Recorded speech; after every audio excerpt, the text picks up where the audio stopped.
Salut, c'est Trado, je suis content de vous retrouver pour la mise à jour des matrices de trading pour le France 40, le Wall Street et l'Allemagne 30, l'équivalent du CAC 40, du Dow Jones et du DAX en CFD. Je vous retrouve de l'autre côté.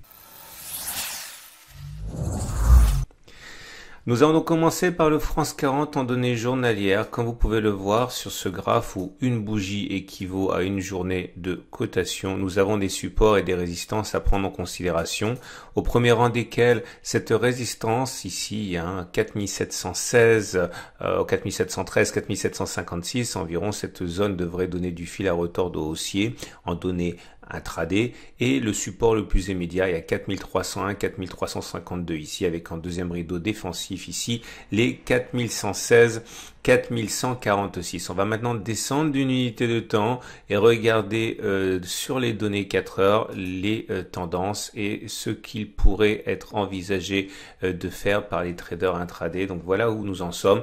Comme on peut le voir, on retrouve par transparence les éléments qu'on a cités plus tôt, c'est-à-dire la résistance ici à 4756, 4713, la résistance à 4301, 4352.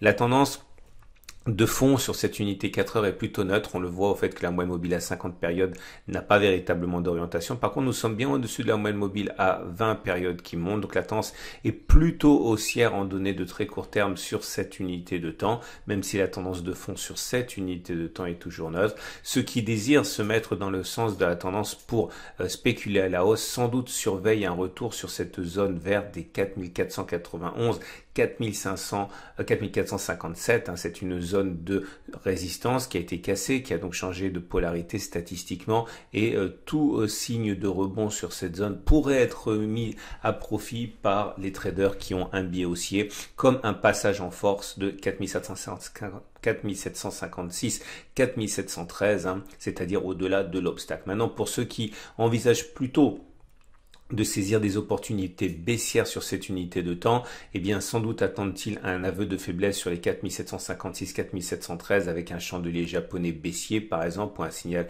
technique autre, ou alors une cassure des 4301, 4352 pour spéculer dans le sens de la baisse.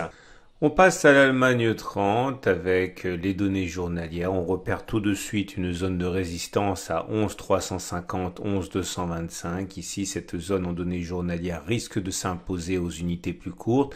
En support, nous avons un double rideau défensif immédiat avec 10 312, 10 169 d'un côté, 10 147, 9823 qui pourrait être à l'origine d'un regain de forme en cas d'attaque baissière sur les données intraday. On descend d'une unité de temps, regardez les données 4 heures, on va retrouver par transparence les zones qu'on vient juste de mentionner. On peut le voir ici, nous sommes en tendance haussière puisque les cours sont au-dessus de la moyenne mobile à 50 périodes et au-dessus de la moyenne mobile à 20 périodes qui sont toutes les deux ascendantes.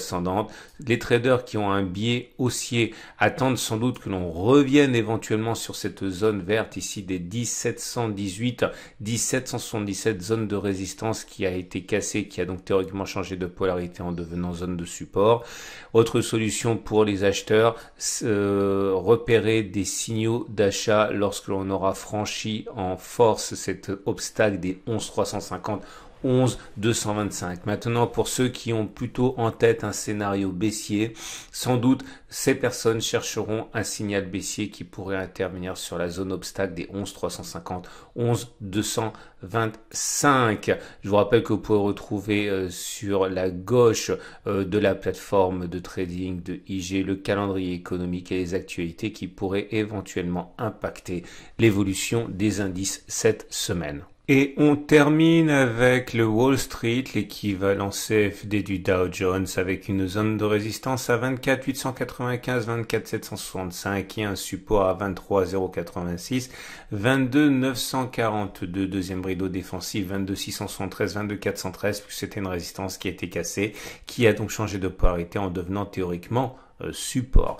On descend d'une unité de temps pour voir les données 4 heures et la manière dont les traders intraday pourraient vouloir tirer parti de cette matrice. Comme vous pouvez le voir, là aussi la tendance elle est haussière puisque nous sommes au-dessus de la M50 et au-dessus de la M20 qui monte. Pour qu'elle soit véritablement haussière, il faudrait que la M20 croise la M50 à la hausse. Pour l'instant, c'est pas le cas, mais le ballottage est résolument favorable au haussier. On remarque que ceux qui veulent se mettre donc dans le sens de la tendance haussière sur cette unité pourraient être intéressés par l'achat sur la zone des 2430, 2479, puisque c'est un support, c'était une résistance qui a été cassée. On voit bien comment elle a déjà joué son rôle de support.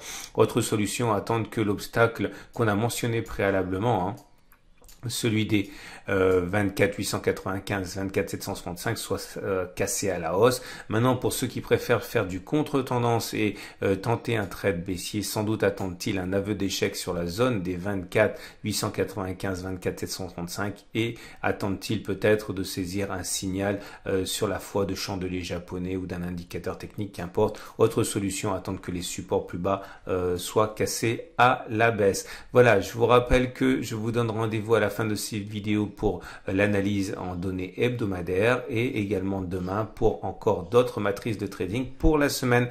N'hésitez pas à revenir voir ces vidéos.